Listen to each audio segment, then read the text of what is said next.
Allez, on va mettre un petit peu d'eau à la bouche de nos téléspectateurs. On va parler un petit peu de l'élection à la présidence de la FIF. Okay. Vous avez affirmé haut et fort votre soutien pour l'un des 3 candidats. Vous soutenez qui alors, concrètement? Moi, je soutiens Didier. Pourquoi? Parce que déjà, c'est un frère d'âme. Je connais l'homme. J'ai pratiqué pendant 10 à 12 ans. C'est un bosseur, c'est un travailleur. Et j'ai vu beaucoup de choses. Je vais vous raconter une anecdote. Vous savez, quand on part jouer en 2008 au Ghana, à 3 jours, à 2 jours d'un match, il y a la CAF qui envoie une invitation. La CAN, hein? La CAF, oui, la CAN. Mais la CAF envoie une invitation à Didier comme quoi il doit venir pour le ballon d'or africain. Mais nous sommes à 2 jours de la compétition. Qu'est-ce qu'il fait? Il dit à la CAF que pour le moment, il a un match à jouer dans 2 jours. Donc il n'y va pas. Moi, je vois le gars, il dit, mais toi, t'es fou. Va prendre ton ballon d'or. Il dit, non, Marco, c'est plus important que... Le match est plus important que ce ballon d'or-là. Je dis, ah bon, c'est un trophée individuel. Il pouvait se lever pour partir. Quand j'ai vu ça, je suis rentré dans ma chambre et dit, attends. Je parle, d'aucuns diront que, comme il est avec Didier, raison pour laquelle il dit ça. Mais c'est ce qui m'amène aujourd'hui à être avec ce gars. Parce que je dis qu'il est fou. Il est fou. Fou dans le bon sens. Dans le bon sens. Oui. Parce qu'il va jouer son match et on remet le trophée à Kanouté. Un homme comme ça, c'est qu'il aime son... En 2008. D'accord. Un homme comme ça, il aime son pays. Effectivement.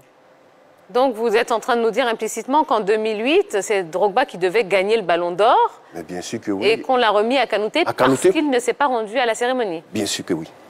Après, on joue un match ici, Côte d'Ivoire, Cameroun. Mais il déplace Mourinho, il déplace Abramovic.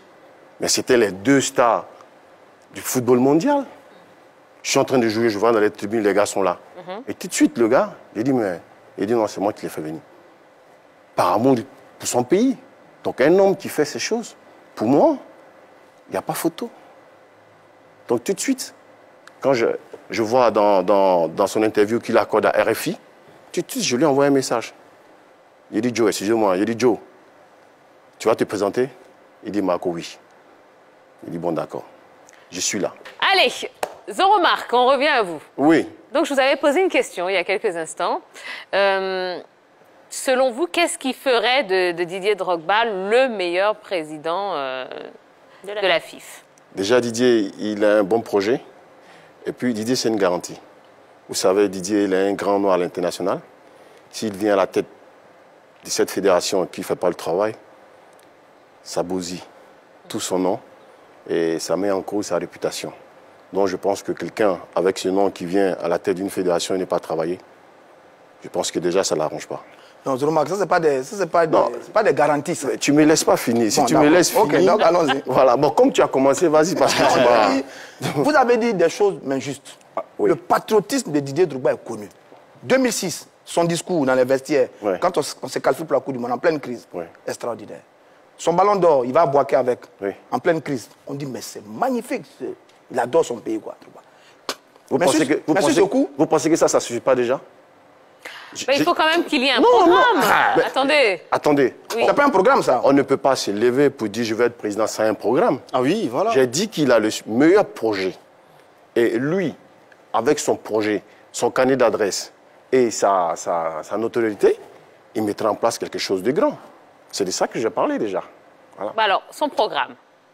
Allez, si on devait sortir le point fort du programme de Didier Drogba, ce serait lequel? Déjà, vous savez, quand on a une équipe, on a besoin d'argent. Et Didier, de 75 millions, il passe à 150. Ça veut dire double. Et déjà, il crée pour toutes les équipes des 2 ans, on fera minime, cadet, junior, pour qu'il y ait la formation des jeunes. 150 millions, c'est pour qui? Le club de Ligue 1. Ligue 1. Ligue 1, d'accord. Et double pour Ligue 2.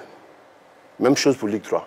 Et puis, il met les moyens encore à disposition pour les centres de formation, c'est-à-dire minime, cadet et junior, pour faire un grand championnat.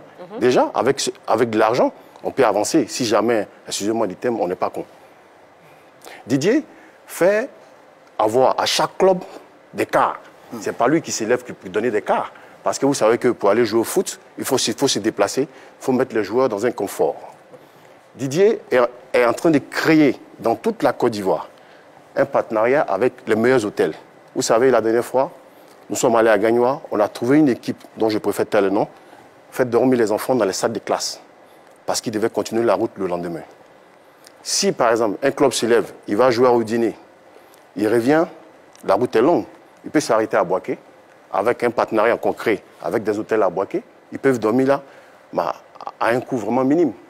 Déjà, je pense que ça, ça met le jeu dans les conditions. On a quelques minutes. Hein. Vous avez appelé Bonaventure Kalou et à s'unir avec Didier Drogba.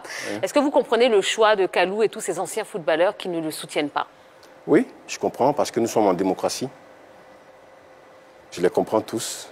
Kalou, tous les footballeurs le savent. C'est mon ami de tous les jours.